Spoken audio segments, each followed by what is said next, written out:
नमस्कार. श्री स्वामी समर्थ. काही लोक जेवढी जास्त पूजापाठ करतात तेवढेच त्यांच्या घरामध्ये भांडण, तंटे, क्लेश वाढत असतात. असे का होते हे जास्तीत जास्त त्याच लोकांसोबत होत असते जे लोक जेवढी जास्त पूजापाठ करणारे असतात, जे देवाची कृपा प्राप्त करू इच्छित असतात, जे आपल्या इष्टदेवतेची कृपा प्राप्त करू इच्छितात, अशा प्रकारच्या लोकांसोबत जास्तीत जास्त अशा प्रकारच्या अडचणी, समस्या येत असतात, ज्याच्यामुळे त्यांच्या घरात भांडण, तंटे आणि क्लेश घडण्यास सुरू होतात. नवरा बायकोमध्ये सतत भांडणे होत राहतात, तर कधी कधी यांच्या नात्यामध्येही नेहमी एकमेकांचे पटत नसते. तर असे का होते आणि जो पूजापाठ करतो त्याच्यासोबत असे का होते? या उलट की जो पूजापाठ करणार आहे त्याच्या तर घरात नेहमी सुख समृद्धी असली पाहिजे, आपापसात प्रेमभाव असायला पाहिजे आणि घरात आनंदाचे वातावरण देखील असले पाहिजे. पण असे उलटे काय होते ज्याने की त्यांच्या घरामध्ये समस्या वाढूच लागतात? तर मैत्रिणींनो, त्याची काही अशी कारणे असतात ज्या कारणांना तुम्ही दुर्लक्षित करता, त्यांना तुम्ही पाहत नाही आणि काही अशा चुकाही तुम्ही करता. या चुकांच्या कारणांमुळे तुमच्या घरामध्ये अशा समस्या आणि अडचणी निर्माण होण्यास सुरुवात होते. कोणकोणत्या त्या चुका असतात? तर चला त्या चुकांविषयी आज मी तुम्हाला सांगणार आहे. तर या व्हिडिओला लक्ष देऊन ऐका, कारण की ही खूपच महत्त्वपूर्ण माहिती मी तुमच्यापर्यंत पोहोचवेल. आणि व्हिडिओ जर तुम्हाला आवडला तर कमेंटमध्ये श्री स्वामी समर्थ नक्की लिहा. जर तुम्ही देवांची पूजापाठ करत असता, जसे की कधी तुम्ही या देवाची पूजा केली, कधी तुम्ही त्या देवाची पूजा केली, तर कधी तुम्ही हा नैवेद्य दाखवला, कधी कोणत्या दुसऱ्या गोष्टीचा नैवेद्य दाखवला, कधी तुम्ही या व्हिडिओला पाहिले, तर कधी तुम्ही त्या व्हिडिओच्या माहितीला पाहिले, कधी तुम्ही कोणा भक्ताकडे गेला, तर कधी तुम्ही कोणत्या पंडिताकडे गेलात, तर त्याने तुम्हाला आता हेच करण्यास सांगितलं आहे आणि म्हणून तुम्ही आता त्याप्रमाणे करू लागला, वागू लागला. तर आपल्या अशा प्रकारच्या वागण्यामुळे आणि अपुऱ्या ज्ञानामुळे आपल्या आयुष्यात आपणच आपल्या समस्या व अडचणी निर्माण करत असतो. तर या सर्व गोष्टी करण्यापूर्वी खूपच विचारपूर्वक लक्षात घेऊन अंमलात आणाव्यात. तर कधीही कोणा एका देवाची अगदी पूर्ण श्रद्धापूर्वक पूजा करावी. आलटून पलटून बदलून कोणा देवाची पूजा करू नये. त्याचबरोबर जो नैवेद्य दाखवला जातो तोही अगदी सात्विकच असावा. चुकीच्या गोष्टीचा नैवेद्य चुकीच्या देवतेस आमंत्रित करतो. नैवेद्य हा त्या देवतेच्या आवडीनुसार असावा. मग त्यामध्ये लाडू, मिठाई, पुरणपोळी, डाळ भात, दही भात हा सात्विक नैवेद्य मानला जातो. तर या गोष्टीमुळेही तुम्हाला विशेष करून ध्यान ठेवायचं आहे. तर काही लोक आपल्यावर आलेल्या प्रसंगामुळे देवतांना रागाच्या भरात शिवीगाळही करत असतात आणि त्या कारणानेही काही देवता क्रोधित होत असतात आणि यानंतर तुमच्या घरामध्ये समस्या निर्माण होतात. हे जेव्हा तुमच्या देवावरचा विश्वास उडतो, त्यांची सेवा करूनही, पूजा करूनही काही फळ मिळत नाही असे जेव्हा काहींना वाटू लागते, त्यावेळी त्यांच्याकडून, त्यांच्या वागणुकीतून कळत नकळत अशा चुका घडून येतात, ज्याचा पुढे जाऊन खूप मोठा त्रास सहन करावा लागतो. तर या गोष्टीचे विशेष करून ध्यानात ठेवा की काही झालं तरी पुन्हा देवतेचा कधीच अपमान किंवा अनादर करू नका. आणि पुढील महत्त्वाचे जे कारण आहे की नवस बोलणे. जसे काही लोक आपल्या कामाकरिता श्रद्धा भावाने कोणत्या तरी मंदिरात व कोणी देवते श्रद्धा भावाने नवस बोले व कबुली देतात. जसे की कोणी आपल्या मुलांच्या लग्नासाठी, आपल्याला मूल व्हावे यासाठी इत्यादी अनेक प्रकारच्या कामासाठी नवस बोलले जातात आणि मग तो पूर्ण झाल्यानंतर त्या देवतेस व त्या देवतेच्या जागृत ठिकाणास किंवा मंदिरास नंतर ते विसरून जातात आणि त्यांचा नवस फेडला जात नाही. आणि मग त्या कारणामुळे तुमच्या सुख समृद्धीत अनेक अडचणी निर्माण होऊ लागतात, कारण त्या देवांचे वचन त्या कामांच्या पूर्ततेसाठी बांधील असते. मित्रांनो, येथे एक गोष्ट लक्षात घ्या की देव म्हणजे जो देतो तो देव, हे विधान सत्य आहे. कारण देवता जे आहेत अशा गोष्टींचे सुरुवातीस तुम्हाला स्वप्नांच्या माध्यमातून संकेत देत असतात.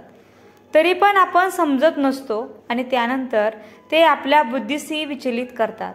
तरी आपण समजलो नाही तर पुढे अशा प्रकारच्या अनेक अडचणी आपल्यासमोर उभ्या करतात, जेणेकरून की त्या देवतेच्या शक्तींची आपणास पुन्हा स्मरण व्हावे आणि आपणास त्याचा विसर पडता कामा नये. तसेच आपल्या पितरांची आणि कुलदेवतांची पूजा अर्चना न करणे, त्यांची सेवा न करणे हे अत्यंत महत्त्वाचे कारण असून आपणास अनेक घरगुती समस्या व अडचणींना सामोरे जावे लागते. पुढील महत्त्वाचं कारण म्हणजे एकीकडे आपण खूप पूजापाठ करतो, देवधर्म करतो, अनेक सेवा करतो, उपवास करतो, तसेच देवांचे नामस्मरणही करतो आणि दुसरीकडे आपण जर दुसऱ्या लोकांबद्दल वाईट चिंतत असो, त्यांची ईर्ष्या करत असो, दुसऱ्यांचे वाईट होऊ असे मनात इच्छा धरत असाल तरी सुद्धा तुम्हाला तुमच्या पूजेचं फळ मिळणार नाही. तुम्ही कितीही देवदेव करा, देवाची कृपा तुम्हाला प्राप्त होणार नाही. आणि त्यामुळे जरी तुम्ही पूजा केली किंवा रोज पूजा केली नाही आणि जर तुम्ही तुमच्या मनात लोकांविषयी चांगले मत असेल, तुम्ही दुसऱ्यांचे चांगले होऊ अशी इच्छा मनात बाळगत असाल, दुसऱ्यांचे चांगले झाले की तुम्हाला आनंद होत असेल, तरी तुमच्या छोट्याशा का होईना पूजेने देवाची तुम्हाला प्राप्ती नक्कीच होईल.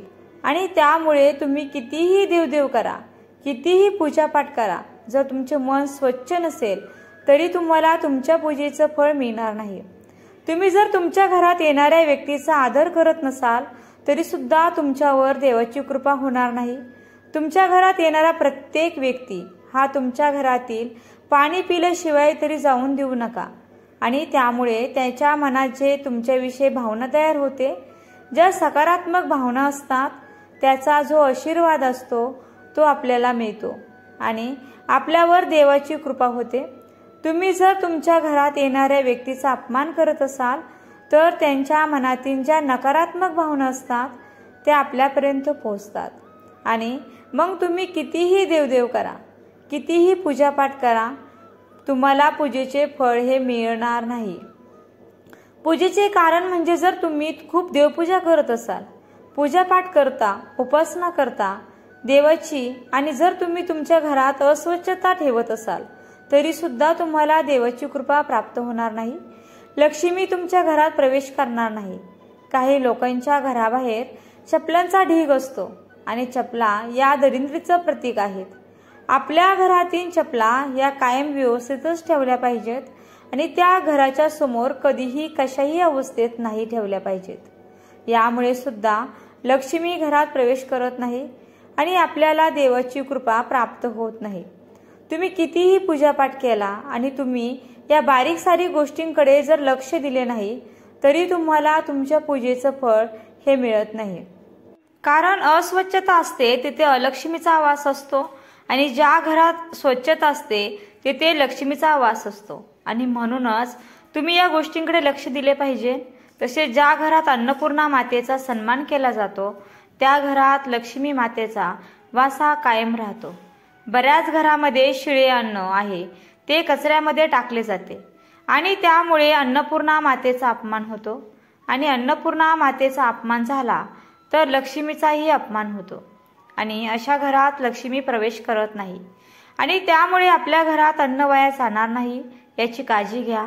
जर तुमच्या घरात अन्न शिल्लक राहिलं असेल तर ते एखाद्या कुत्र्याला किंवा गायीला खायला द्या, पण ते कचरा पेटीत टाकू नका.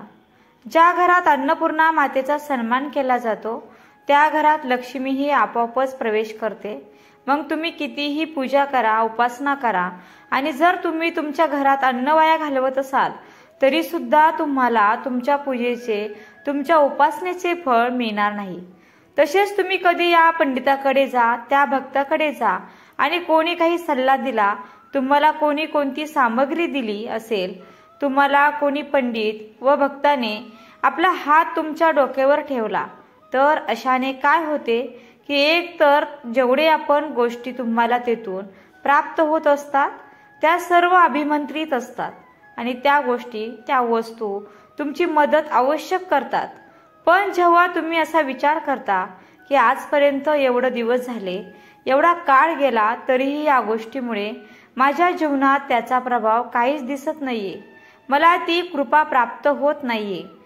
आणि नंतर वैतागून कंटाळून तुम्ही त्या गोष्टींना, कार्यांना आणि वस्तूंना सोडून देण्यास सुरुवात करत असाल. तुमचा विश्वास उडाला जातो आणि त्यामुळे होते काय की त्या सर्व गोष्टींचा, त्या शक्तीचा तुमच्याकडून अपमान, अनादर केला जातो. आणि मग त्या गोष्टी किंवा त्या शक्ती एक प्रकारे तुम्हाला समस्या निर्माण करण्यास सुरुवात करतात. आणि त्याच्याद्वारे दिली गेलेल्या सामग्रीचा कधी तुमच्या हातून अनादर होता कामा नये. जर त्याने कोणता गंडा तावीज दिला असेल आणि तुम्हाला आता विश्वास नाही, तर अशा त्यांच्या वस्तूंना, सामग्रींना तुमच्या घराच्या बाहेर योग्य ठिकाणी, योग्य पद्धतीत विसर्जित करा. या गोष्टी खास करून तुम्हाला ध्यानात ठेवायच्या आहेत. तर मैत्रिणींनो, तुम्हाला ही माहिती कशी वाटली कमेंटमध्ये नक्की सांगा. आवडली असेल तर व्हिडिओला नक्की लाईक करा, शेअर करा. चॅनलवर नवीन असाल तर सबस्क्राईब करायला मात्र विसरू नका. व व्हिडिओ हा शेवटपर्यंत पाहिल्याबद्दल अगदी मी तुमचे मनापासून खूप खूप आभारी आहे. धन्यवाद. श्री स्वामी समर्थ. जय जय स्वामी समर्थ. रामकृष्ण हरी. जय जय रामकृष्ण हरी. श्री गुरुदेव दत्त. श्री गुरुदेव दत्त.